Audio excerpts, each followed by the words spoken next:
하나님의 말씀은 누가복음 24장 44에서 53절의 말씀입니다. 신약성경 141면에 있습니다. 다 찾으신 줄 알고 봉독하겠습니다. 또 이르시되 내가 너희와 함께 있을 때에 너희에게 말한 바 곧 모세의 율법과 선지자의 글과 시편의 나를 가리켜 기록된 모든 것이 이루어져야 하리라 한 말이 이것이라 하시고, 이에 그들의 마음을 열어 성경을 깨닫게 하시고, 또 이르시되 이같이 그리스도가 고난을 받고 제3일에 죽은 자 가운데서 살아날 것과 또 그의 이름으로 죄사함을 받게 하는 회개가 예루살렘에서 시작하여 모든 족속에게 전파될 것이 기록되었으니 너희는 이 모든 일의 증인이라. 볼지어다 내가 내 아버지께서 약속하신 것을 너희에게 보내리니 너희는 위로부터 능력으로 입혀질 때까지 이 성에 머물라 하시니라. 예수께서 그들을 데리고 베다니 앞까지 나가사 손을 들어 그들에게 축복하시더니 축복하실 때에 그들을 떠나 하늘로 올려지시니 그들이 그에게 경배하고 큰 기쁨으로 예루살렘에 돌아가 늘 성전에서 하나님을 찬송하니라. 아멘. 오늘도 8월 3일 8월 첫 주일이 되었습니다. 덥습니다. 너무 더워서 못 살겠다는 말조차 더워서 못 하겠습니다. 그 정도로 덥습니다. 초복이 지났습니다. 중복이 지났고요. 말복이 도로는 토요일 8월 9일이고요. 가을이 온다는 처서가 8월 23일입니다. 조금만 더 참으십시오. 곧 가을이 될 겁니다. 찜질방 같은 무더위, 시베리아 같은 추위, 괴물 같은 물폭탄, 이런 것들이 우리를 힘들게 하지만 그럼에도 불구하고 우리는 예배하고 기도하고 찬송해야 될 줄 믿습니다. 왜 이 더위에도 우리가 주님의 이름을 찬송해야 될까요?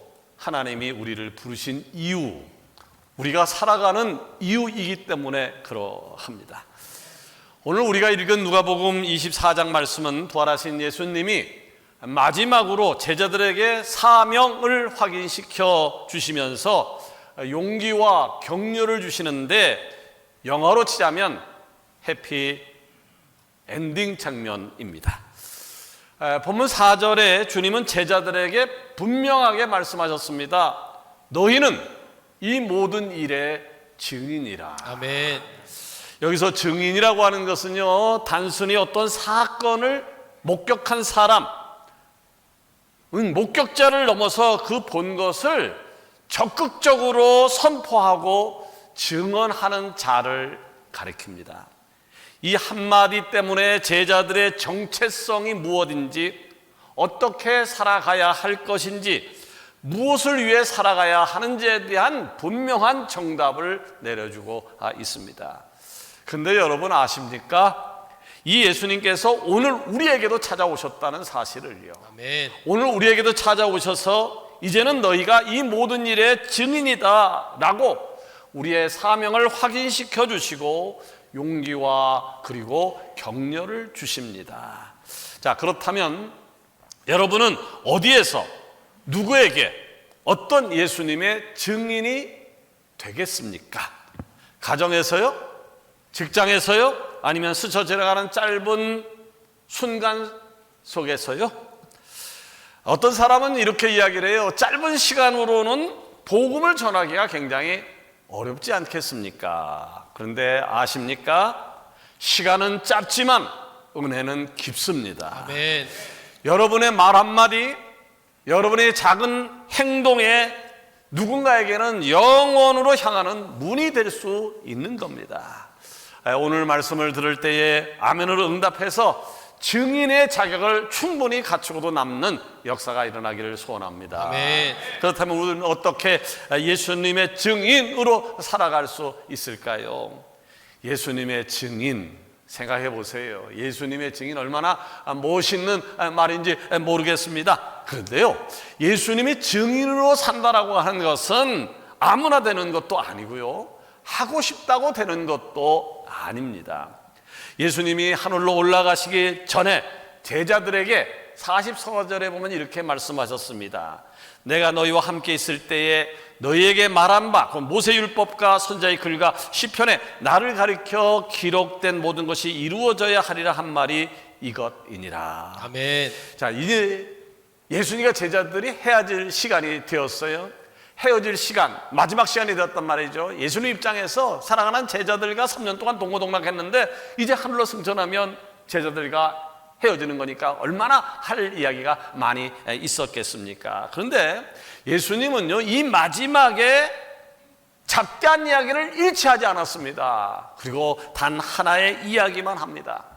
여기 등장하는 모세의 율법과 그리고 선자의 글과 시편은 구약 성경 전체를 가리킵니다. 곧 구약의 모든 말씀은 예수 그리스도를 예표하고 있는 것입니다.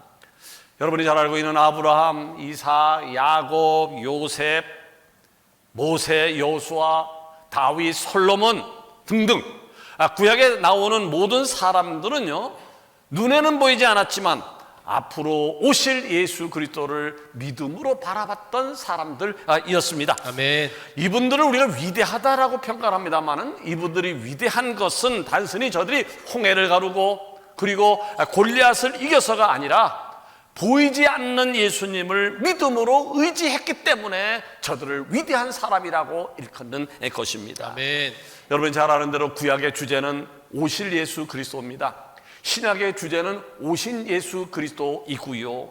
곧 신구약 성경 전체는 예수 그리스도께서 이루신 구원을 기록을 하고 있는 겁니다. 그러면 성경 전체가 예수님에 관하여 기록을 남기고 있다라고 하는 이 진리에 대해서 어떻게 알 수 있을까요?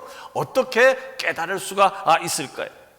본문 45절에 보면 알 수 있어요. 거기 보니까 이에 그들의 마음을 열어 성경을 깨닫게 하시고. 아멘. 마음이 열려야 하나님 말씀이 성경을 이해하고 믿을 수 있게 된다라고 하는 말입니다. 아멘. 여러분 오늘 말씀을 들을 때요, 하나님께서 오늘 내게 무슨 말씀을 하실까? 기대되는 마음을 가지고 마음을 열어야 하나님의 음성이 들리는 것이지요. 마음의 문을 꽉 닫아보세요. 당신이 무슨 얘기를 하든 나는 그냥 할 수 없이 억지로 여기 와 있을 뿐이야, 나하고는 상관이 없어 라고 해보세요. 하나님 말씀이 들리나? 절대로 들리지 않습니다. 다시 말해서 마음의 문이 열리지 않게 되어지면 아무리 많이 배운 사람도요, 돈이 많이 있는 사람이라 할지라도 성경 말씀을 깨달을 수 없다고 하는 것인데요, 우리의 마음이 열리는 오직 한 가지 방법이 있어요. 그것이 뭘까요? 그것은 바로 예수님을 나의 구주로 고백하는 거예요. 아멘. 예수님이 나의 구세주라고 고백하게 되어지면 반드시 하나님의 음성이 들리게 되어 있습니다. 아멘. 어떤 사람은 이렇게 이야기를 합니다. 성경이 너무 어려워요. 예, 성경이 어려워요. 맞습니다. 성경이 고어고요. 2000년, 3000년, 4000년, 5000년, 6000년 전에 기록된 옛 이야기니까 어렵게 들릴 수 있습니다. 그러나 여러분, 먼저 믿음으로 성경을 바라보게 되면, 믿음으로 성경을 바라보게 되어지면 하나님께서 그의 마음을 열어주시고 그 말씀이, 어렵게 생각되었던 말씀이 이해되기를 시작을 합니다. 그래서 서양 철학의 기초를 닦았던 여러분이 잘 알고 있는 아구스티누스는 이렇게 말을 했습니다. 믿으면 이해된다. 아멘. 믿으면 이해된다. 여러분, 순서가 굉장히 중요합니다. 이해되어져야 믿는 것이 아니라 믿게 되어지면 이해되어진다라고 하는 말입니다. 선무당이 사람 잡는다라고 하는 말 들어보셨죠? 선무당이 사람 잡는다. 무슨 뜻인가요? 정확하게 알지도 못하면서 제대로 경험도 하지 못하면서 몇 번 주워 들은 것 같고 설치게 되어지면 폭삭망한다라고 하는 것인데, 교회에서도요 이런 분들을 가끔가다 볼 때가 있습니다. 자, 우리가 기도해요 또는 찬양하게 되어지면 때로는 마음이 뜨거워질 때가 있습니다. 교회를 몇 번 안 나왔어도요 찬양의 은혜를 받고 기도할 때 눈물이 나고요, 설교 말씀을 들을 때에 감동되어질 때가 있습니다. 그러나 아셔야 되는 것은 그 감정적인 경험 하나만으로 신앙의 전부를 깨달았다고 말할 수 없습니다. 아셔야 합니다. 신앙의 기초, 교회의 기초는요, 감정이나 체험이 아니라 하나님의 말씀인 성경이다라고 하는 것을요, 사람의 감정이나 체험은요 수시로 바뀝니다. 어떤 때는 좋았다가 어떤 때는 나빴다 합니다. 수시로 바뀌는 것은요 기초가 될 수 없습니다. 왔다 갔다 하는 것은 기초가 될 수가 없습니다. 그럼 기초가 될 수 있는 게 뭘까요? 영원히 변하지 않는 것, 곧 성경, 하나님의 말씀이 신앙과 교체의 기초가 되어지는 것이죠. 아멘. 그래서 예수님은 제자들에게 이 증인의 사명을 주기 위하여 하나님의 말씀인 성경을 가르치는 데 열심을 내었던 겁니다.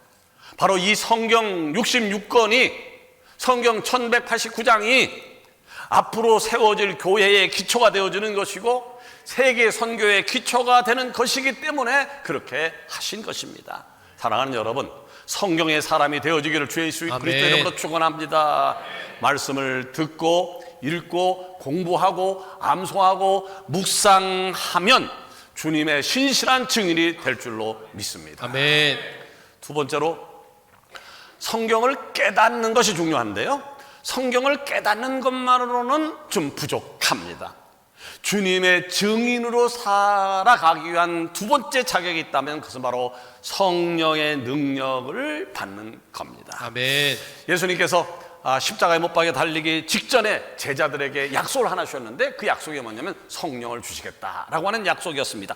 요한복음 14장 26절에 보니까 보혜사, 곧 아버지께서 내 이름으로 보내실 성령, 그가 너에게 모든 것을 가르치고 내가 너에게 말한 모든 것을 생각나게 하리라. 아멘. 또 예수님은요 하늘로 승천하시기 바로 직전에 제자들에게 또 성령을 주시겠다고 약속하셨습니다. 본문 49절입니다. 볼지어다 내가 내 아버지께서 약속하신 것을 너희에게 보내리니 너희는 위로부터 능력으로 입혀질 때까지 이 성에 머물라. 아멘.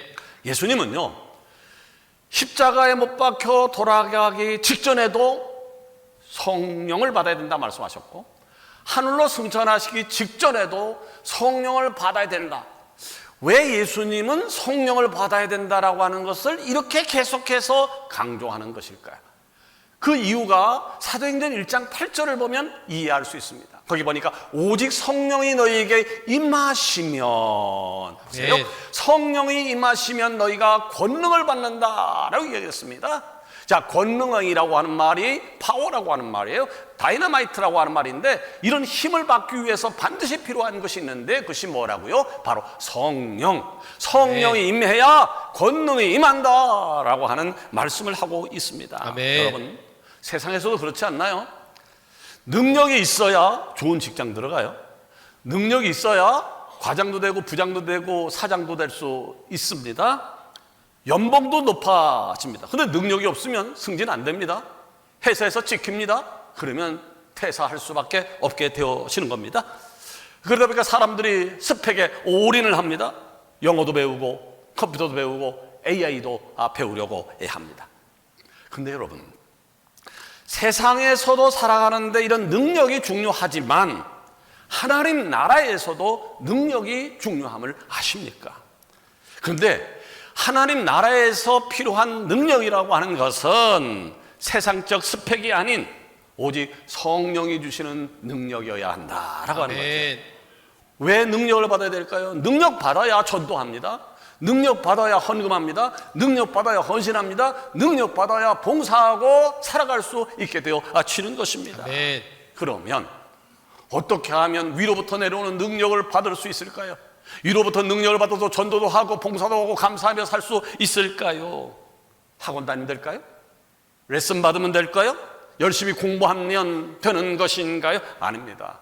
그렇게 한다고 되는 것이 아닙니다. 능력을 받는 방법은 하나밖에 없습니다. 뭡니까? 성령을 받아야 됩니다. 아멘. 성령을 받아야 능력이 생기는 것입니다. 아멘. 기억하십시오. 성령이 임하면, 오직 성령이 너에게 임하시면 그랬어요. 성령이 임하면 위로부터 내려오는 신령한 능력을 받는 것입니다. 아멘. 성령님이 주시는 능력, 이것을 보통 우리가 은사라고 이야기를 합니다. 보통 은사라고 하는데 고린도전서 12장 8절에 보니까 이런 말씀이 있어요. 어떤 사람에게는 성령으로 말미암아 지혜의 말씀을, 어떤 사람에게는 같은 성령을 따라 지식의 말씀을 아멘. 은사로 주신다라고 하는 것입니다. 여기서 주목해야 될 것이 있습니다. 성령님이 주시는 능력, 즉 은사는 우리의 말부터 변화시킨다는 것을요. 아멘. 위로부터 내려오는 첫 번째 능력은 말부터 변화시키는 거예요. 내가 하나님도 은혜를 받았다고 교회를 이 모양 저 모양에서 한다고 해서 은사를 받은 게 아니에요. 말이 바뀌지 않으면, 언어가 바뀌지 않으면 그 사람은 은사를 받았다고 이야기할 수가 없습니다. 이전에는 짜증과 원망으로 가득 찼던 사람이요, 성령 받은 후에는 감사와 찬양의 입술로 바뀌는 것을 이야기하는 겁니다. 같은 장 9절에 보니까 다른 사람에게는 같은 성령으로 믿음을, 어떤 사람에게는 한 성령으로 병 고치는 은사를 주신다라고 아멘. 했어요. 믿음은 성령의 능력입니다. 아멘. 성령 받아야 믿음이 생기는 것입니다. 아멘. 병 고치는 은사 역시 성령의 능력입니다. 성령 충만 받게 되어지면 병도 고칠 수 있습니다. 아멘. 같은 장 10절에 보니까 어떤 사람에게는 능력 행함을, 어떤 사람에게는 예언함을, 어떤 사람에게는 영들 분별함을, 다른 사람에게는 각종 방언 말함을, 어떤 사람은 방언을 통역함을 주시나니. 여러분, 방언 받기를 원하십니까? 통역하기를 원하십니까? 예언하기를 원하십니까? 영 분별하는 은사를 받기를 원하십니까? 그렇다면 성령을 받으시기를 바랍니다. 아멘. 성령님을 내 마음에 모시기를 바랍니다. 아멘. 성령님께 지배를 당하시기를 바랍니다. 아멘. 성령을 받으면, 성령을 내 마음에 모시면, 성령의 지배를 받게 되어지면 전혀 다른 사람, 전혀 새로운 사람이 되어지는 겁니다. 사도행전 2장 38절에 보니까 너희가 회개하여 각각 예수 그리스도 이름으로 세례를 받고 죄사함을 받아 그리하면 성령을 선물로 받을 것이다. 아멘. 하나님 여러분, 하나님 앞에 예수님의 이름을 빌어서 간절히 구해 보십시오. 그냥 형식적인 쇼하지 마시고, 그냥 멘트하지 마시고, 간절한 마음을 가지고 하나님 앞에 간구해 보십시오. 틀림없이 성령을 주십니다. 아멘. 성령을 받게 되어지면 성령이 주시는 능력도 동시에 얻게 되어지는 겁니다. 이 성령의 능력으로 주님의 증인으로서 주님의 일을 기쁘게 하는 여러분 되어지기를 소원합니다. 아멘. 세 번째로, 성경을 깨닫고 성령의 능력을 받는 것 외에도요, 예수님의 증인에게는 또 하나의 중요한 자격이 있는데 그것은 바로 하나님의 성전을 사랑하는 겁니다. 아멘. 이제 부활하신 예수님께서 40일 동안 이 땅에 계시다가 하늘로 승천하시게 될 시간이 되었습니다. 이제 살아가는 제자가 이별의 시간이 되어진 겁니다. 드디어 예수님은 제자를 데리고 베다니로 나가서 거기에서 마지막으로 제자들을 위해서 축복하신 후에 구름을 타고 하늘로 승천을 하셨습니다. 오늘 그 본문에는 생략되었습니다만은 사도행전에서는요, 예수님이 승천 직후에 천사들이 제자들에게 해주신 말씀이 기록되어져 있는데, 사도행전 1장 11절에 보니까 갈릴리 사람들아 어찌하여 서서 하늘을 쳐다보느냐, 너희 가운데서 하늘로 올려지신 이 예수는 하늘로 가심을 본 그대로 오시리라. 아멘. 지금 당황해하고 있는 제자들의, 당황하지 않겠습니까? 예수님이 말씀하시다 갑자기 구름을 타고 하늘로 승천하셨으니까 제자들 입장에서 얼마나 당황하겠습니까? 그때 천사가 나타나서 당황해하는 제자들에게 주신 말씀, 왜 너희들 당황하느냐? 당황하지 말어. 이 예수님은 하늘로 구름을 타고 올라가신 그대로 다시 이 땅에 오실 거야. 아멘. 다시 오신다는 거예요. 이것을 우리는 재림이라고 부릅니다. 예수님을 믿는 사람에게 있어서요, 이 재림 신앙은 굉장히 중요합니다. 이 재림 신앙으로 똘똘 뭉쳐야 됩니다.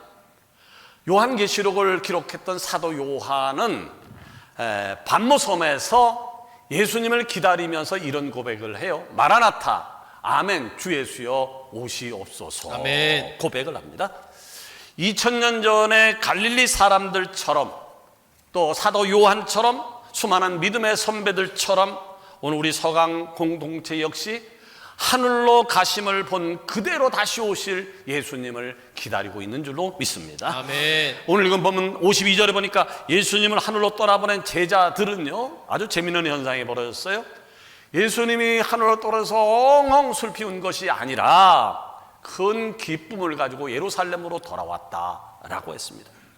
예루살렘으로 돌아왔던 그들이 무엇을 했나요? 53절에 보니까 늘 성전에서 하나님을 찬송하니라. 우리는 여기서 증인의 자격을 봅니다.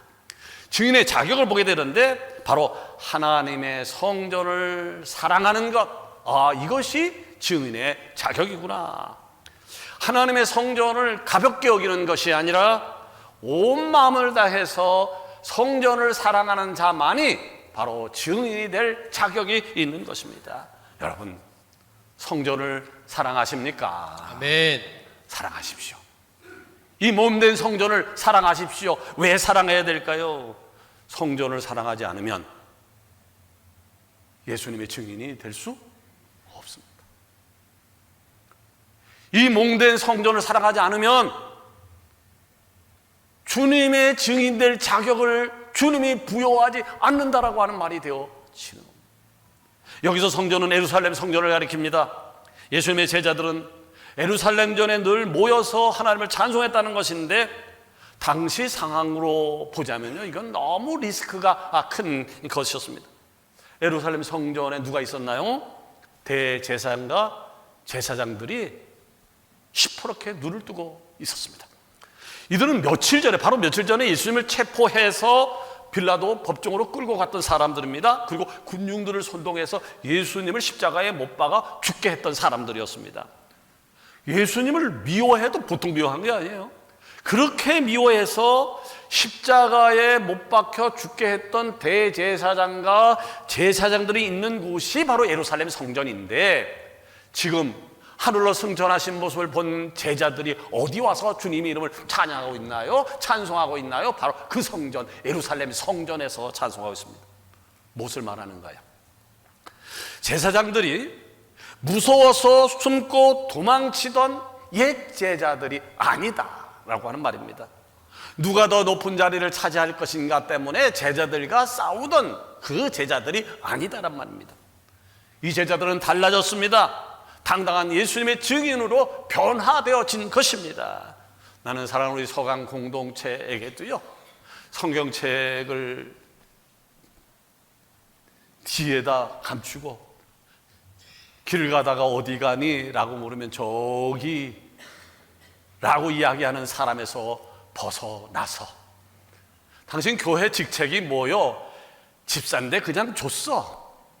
그래서 집사야 라고 어정쩡하게 창피한 마음으로 이야기하는 것이 아니라, 내가 그리스도의 증인이요, 내가 서강교회 집사요, 권사요, 세례교인이라고 당당하게 말할 수 있는 능력의 증인이 되기를 원합니다. 아멘. 여기서 질문이 하나 생깁니다. 제자들은 왜 굳이 너무나도 위험한 예루살렘 성전에서 찬양을 했던 것일까? 산에 올라가서 아무도 없는 곳에서 335 짝을 지어서 찬송하고 기도했더라고 하면 위험도 없었을 텐데 왜 굳이 예루살렘 성전에서 주님의 이름을 찬송했을까? 요즘에 일부 사람들도 묻습니다. 교회는 꼭 나가야 하나요? 예배를 꼭 성전에 나가서 드려야 하나요? 요새 세상이 어떤 세상인데 온라인 속에 쉽게 접할 수 있는데, 그런 사람에게 저는 제자들의 행동을 보여드리고 싶습니다. 제자들은 죽음을 무릅쓰고 예루살렘 성전에서 찬양하면 어떻게 된다는 사실을 알았지만, 그럼에도 불구하고 저희들이 성전에 모여서 찬송했다. 죽음을 무릅쓰고. 왜요? 성전은 예수님의 보배로운 핏값으로 사신바 된 귀한 곳이기 때문임을 알았기 때문입니다. 아멘. 예수님을 죽였던 대제사장과 제사장들이 지금 성전에서 주인 행세를 하고 있지만 성전의 주인은 저들이 아니라 예수님이시다라는 사실을 믿었기 때문입니다. 아멘. 그러므로 예수님의 증인으로 거듭난 제자들에게 있어서 성전은 양보할 수 없는 곳, 포기할 수 없는 곳이었습니다. 여러분은 오늘 예수님의 어떤 증인으로 살고 계십니까? 위험한 줄 알면서도, 사방에 적들이 있는 것을 알면서도 매일 성전에 모여서 하나님을 찬송했던 제자들처럼 오늘 여러분 역시 하나님이 세우신 서강교회 성전에 모이기를 힘쓰고 계십니까? 여러분 힘쓰십시오. 예배하십시오. 아멘. 기도하십시오. 아멘. 찬송하십시오. 아멘. 전도하십시오. 기관 모임에, 목장 모임에, 부서 모임에 최선을 다하십시오. 이런 사람이야 예수님의 증인의 자격을 갖게 되어지는 겁니다. 하늘로 올라가시기 전 예수님은 제자들에게 분명하게 말씀하시죠. 너희는 이 모든 일의 증인이라. 아멘. 그런데 이 명령을 제자들에게만 주신 것일까요? 아니죠.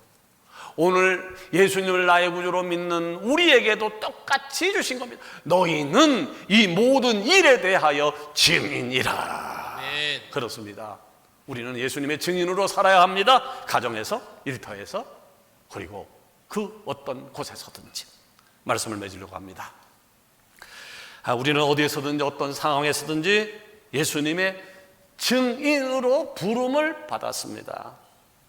엘리베이터 안에서 만난 사람에게 어색한 표정을 짓지 말고 밝은 웃음을 쉬면서 예수님 믿으세요 라고 하는 이 한마디가 누군가의 영혼을 송두리째 바꿔주는 놀라운 역사가 되어질 것입니다. 그러나 아무나 증인이 되는 것이 아닙니다. 아무나 증인이 될 수도 없습니다.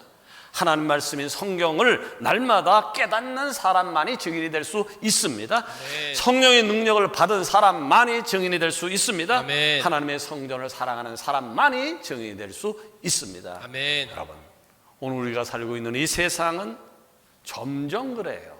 점점 복음을 외면합니다. 그러나 하나님은 여전히 이 세상을 사랑하시고 이 세상을 향하여 당신을 증인으로 부르고 계십니다. 너희가 이 모든 일에 대해서 증인이 되어야 할 것이다.